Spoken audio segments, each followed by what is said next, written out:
I'm Mark Galustian, the Public Safety Supervisor for the City of La Puente. I supervise animal control, code enforcement, parking enforcement, and park security.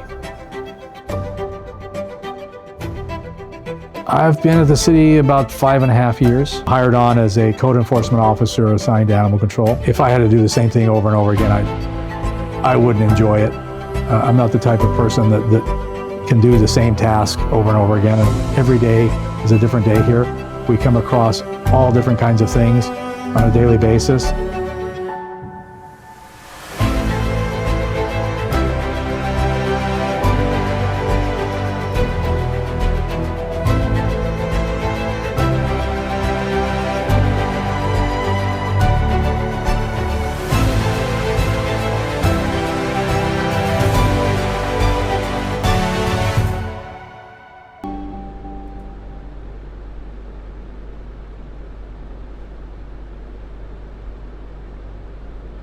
Typically, we have a pass down, so if the day crew has issues that they need to pass along to the night shift, and it could be something where there's a follow-up that's needed, or if we have an animal that's at the pet hospital that needs to be picked up and transported to the shelter. It's any one number of things. Because our animal control officers are actually code officers, we could have a code enforcement issue that we need to follow up on.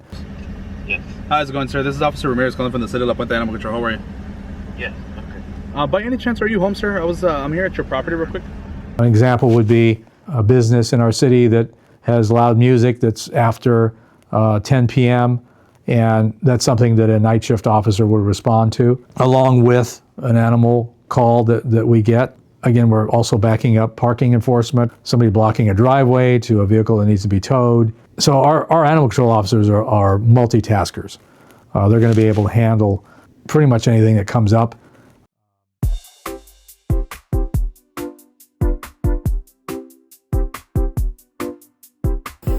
Sit.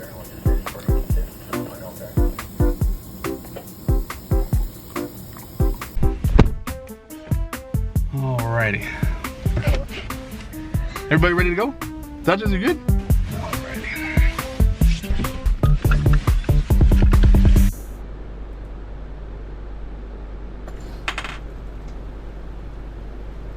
This is Canine Officer Duchess.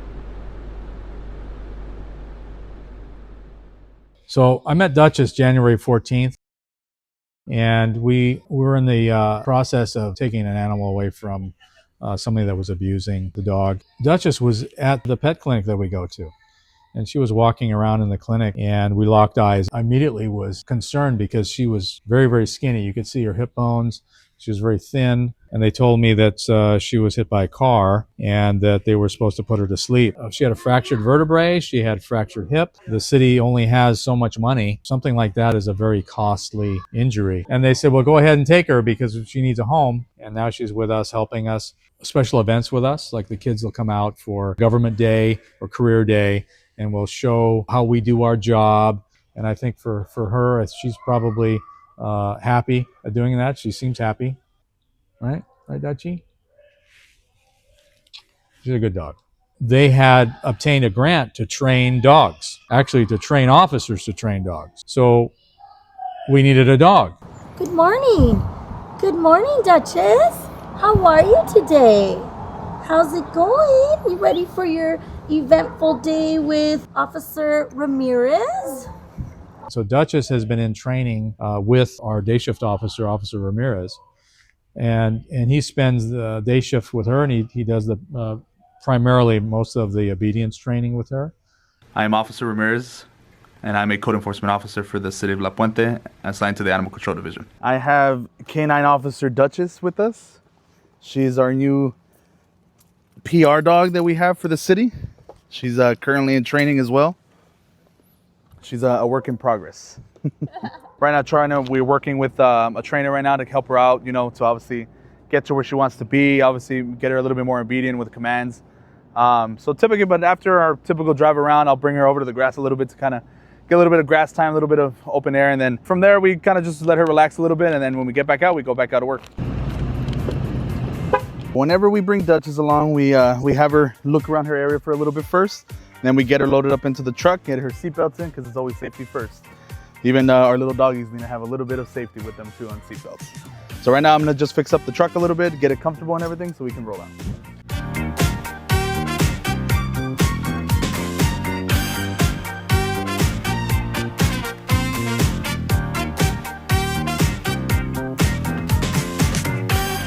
We're training the human to train the dog. So that's what we're doing here. We're training our officer to train dogs so that he can train other dogs and other officers to keep dogs out of the shelters, because we don't build shelters so that we can put more animals in them. We build shelters so that we can keep animals out of them. So we're going to have a training center at our new facility. So the faster, the faster that she lets go of it, oh, you're so much fun. The faster she lets go of it, the faster she gets paid. Drop it.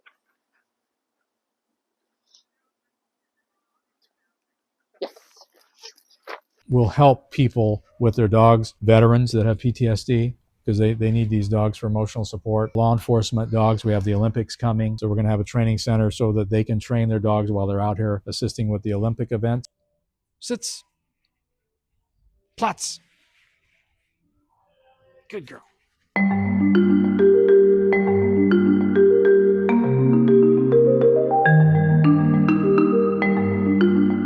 With our animal shelter coming,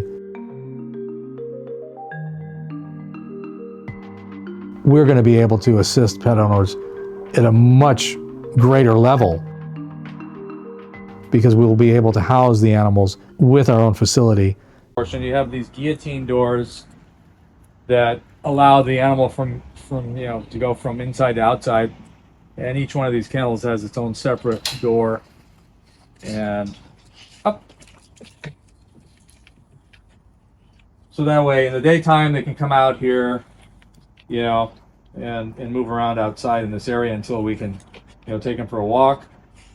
And they're able to go in and out from these guillotine doors that we open up from the inside of the building. And have a training center and have an area where people can bring their pets and have a dog park, or talk to the officers about the care of the animals that are required. And of course, everyone, what exactly is the name? It is the Animal Shelter Expansion and Canine Training Center in the city of La Puente. And I've been so blessed and honored to participate, to be able to gather the funds that we need to get this thing started. And this is going to be an animal shelter. So there'll be animals that'll be here for adoption. There'll be animals here that can be brought here. It is a community center. It is a community center geared for canine and those of us who love animals.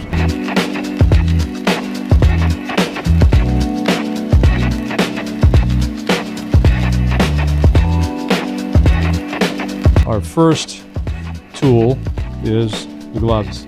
We want to protect our hands from scratching or biting, although these aren't going to protect you if a dog starts biting on you, but at least we've got minimum protection with gloves. One of the primary tools for animal control is the control stick or rabies pole, bite stick, and we can adjust it as we need to. And then with this, we can load up the animal in the truck. We use slip leads. We call them slip leads because as they close up, they slip closed. If they pull from us, it's not going to slip off. They call this a snappy snare. And we're able to put this on top of their neck and then pull it, and now I can safely get the animal out from underneath the vehicle. We also have nets, which are really good for capturing very small dogs. An easy napper. Feral cats, they're hard to deal with. They're not used to being handled by humans, so they're going to be scratching and biting. So they basically would bring this into the cage area and then get the cat inside the netting, handle the cat. They can administer vaccines or any shots. We call these feral cat boxes. We're able to put this entire carrier inside the cage, and we'll push this open. And this will allow the cat to go in and out. The gloves for the birds, if you have birds of prey that have very sharp talons, the pressure on a beak on a bird is extremely high. So we want to protect our hands. So the snake bucket, pick up the snake with the grabber tool and safely put it in the bucket. And then we can close it up, and then we can take it out to a wooded area and then release it out there. So that's the rundown of the basic tools that we use for animal control. We do receive calls regarding pest issues, and pests, which would be mice, rats. Sometimes it could be a wild animal, a possum, raccoon. As far as the pests go, we don't handle pest control.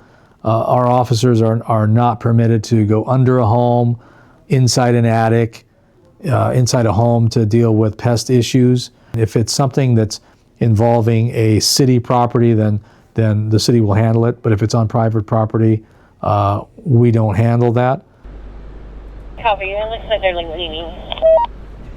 So essentially when we get our day-to-day calls, obviously we have a lot of our residents that, have our animal control line that they can call us on the phone. Another way of doing things where residents have the ability to submit a request on GoGov, which is our platform that we use to submit, any types of complaints, any requests for animal control, code, parking, anything that's involved within, the city, which is why we check it on a regular basis to see if anything has came in new, things that we need to take care of and stay on top of. The city website has a GoGov system which is available 24/7 to anyone that accesses the city website, and they can report graffiti, injured animals, deceased animals, issues with businesses, illegal vending. Those get routed to the particular departments. If it's animal or code enforcement related, it comes to me, I review it, and I reroute those to officers and assign them accordingly, or I might handle them myself.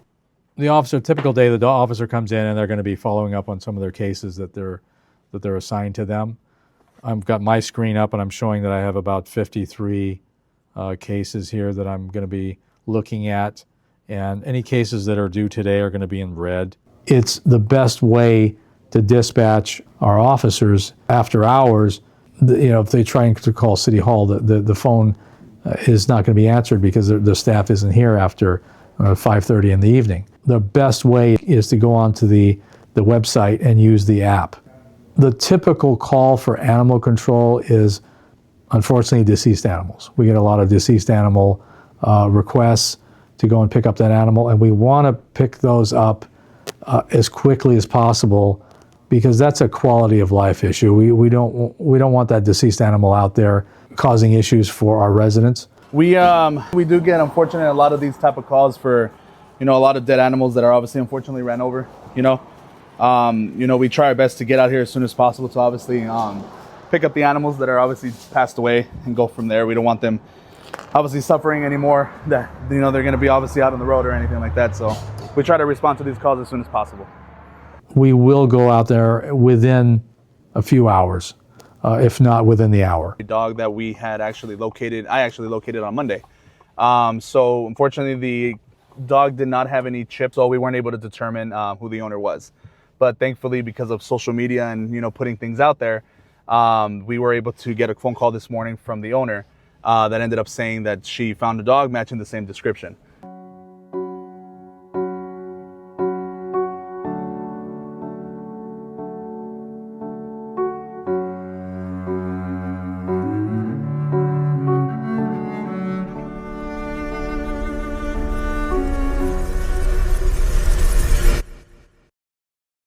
We encourage people to microchip their pet, because if we pick up an injured animal that has a microchip, we're going to immediately call that pet owner and advise them that they need to respond to the pet hospital and take care of their animal.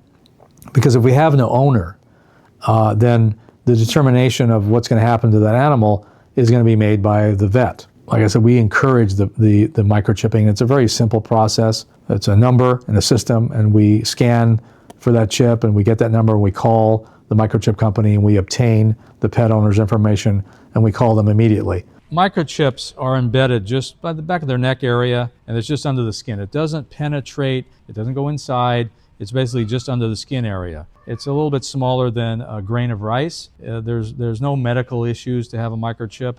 It's very cheap insurance. We're going to want to bring that dog back to their home. We don't want to take it to the shelter, and the microchip is going to be the tool that we need to do that.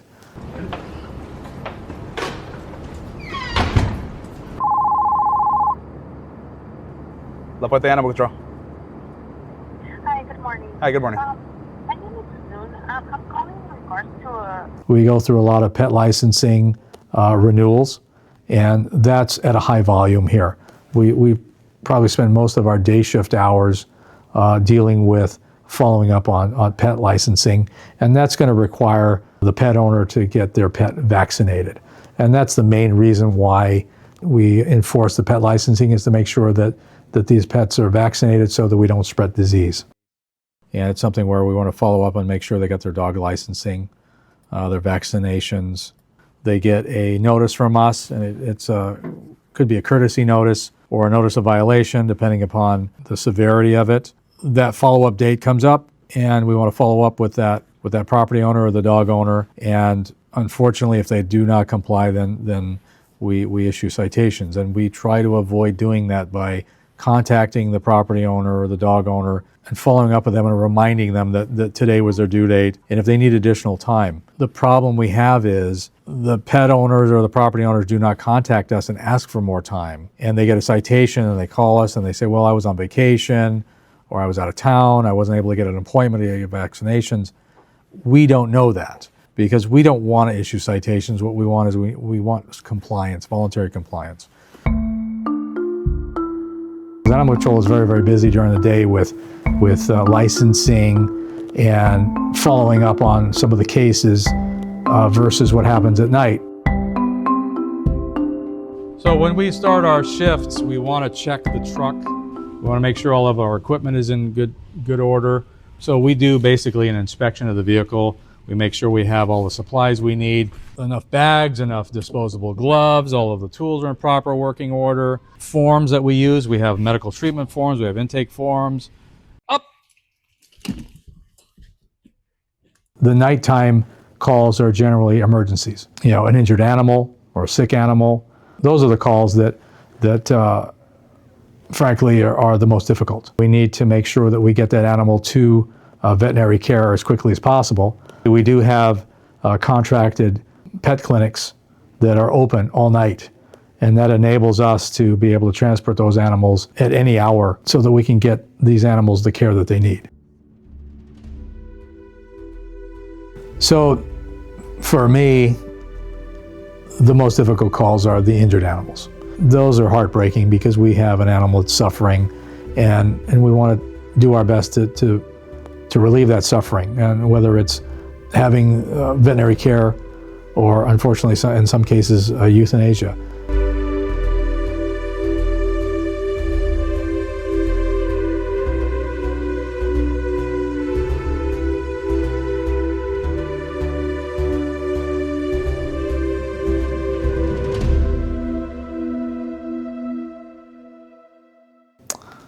Yeah, one of the most recent difficult cases we had, we received information that there was a dog being abused. And of course, we have to verify that because we do get a lot of false reports. In this case, there was a recording on a camera phone of an individual abusing a dog, and her name is Swifty. And it was very difficult for us to watch that, but we have a job to do. Do you know to what extent, Swifty was abused? Well, Swifty was what? Abused, was she? She was getting beat up a lot. The guy would kind of pin her, kind of between his legs, and just start kind of throwing blows at her, hitting her with a lot of objects. Things like that is what he was always doing to her. So upon reviewing this recording, the chief determined that we needed to remove that dog from the property as soon as possible to protect that animal from further abuse. Come on, can you sit? Stay, sit, stay. Stay. She's excited. Mama. The district attorney is moving forward with charges. They are going to handle the criminal portion of this case. We as a city handled the care of the dog. Swifty was with us for about a month.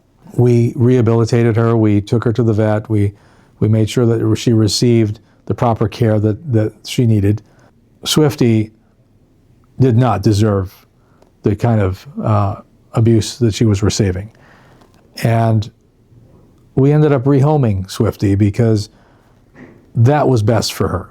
We wanted to make sure that she had a home where where somebody was loving her and she had a comfortable life. She has a home now, no? Yeah, she actually, she just finally, we actually gave him all the paperwork yesterday. Okay. So he's officially being able to adopt her now.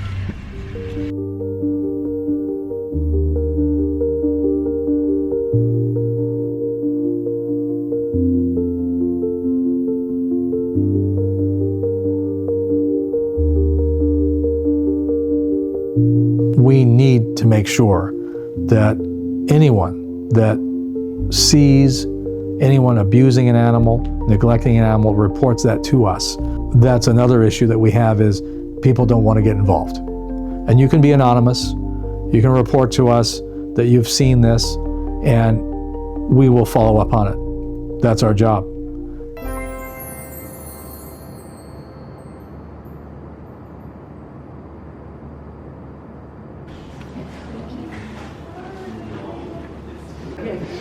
Good job, pretty girls. Okay, we can get a weight on her as well. The residents here and the pet owners, we encourage them to reach out to us for help if they need low-cost vaccines or they need assistance with the care of their animals. Or it's just as simple as calling us and asking us for advice. We're here for them. You see where the pink meets the white? Yeah. So the pink is their vein essentially. So you don't want to go past that. For cats, we usually just tip them. It's our job to support them, because there are people that, they've never had a pet before, they don't know what's required.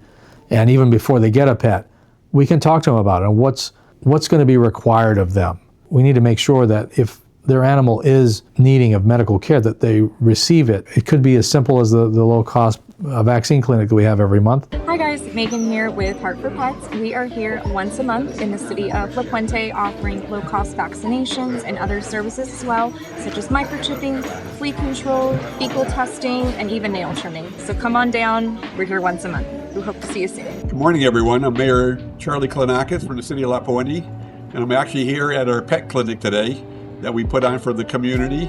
This clinic is here to service our residents, hopefully to save our residents money.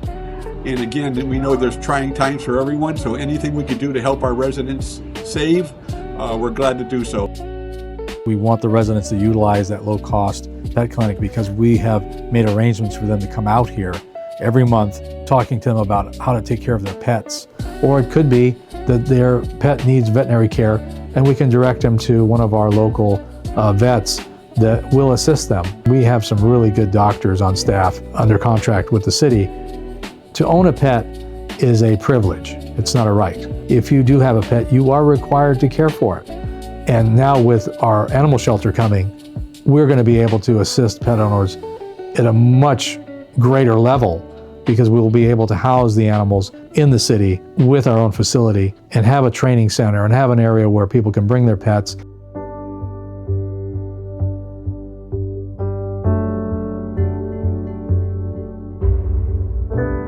My motivation is the people that live in this city care about this city.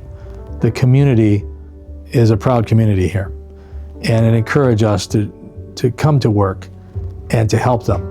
And the payoff is when we help somebody with their pet. When somebody reports to us an issue, it encourages us because it means that we have somebody that cares enough to want to make this city a better place. We get compassion fatigue from these kind of events. Personally, I lose sleep over these kind of cases because until we make sure that animal's being treated properly, I'm not going to rest. And at the end of the day, that's why we show up for work. It's because we're trying to care for these animals that cannot speak for themselves. They cannot defend themselves. If I've come in and I've solved a problem, if I've fixed something that needed to be fixed, then that's what I'm doing it for.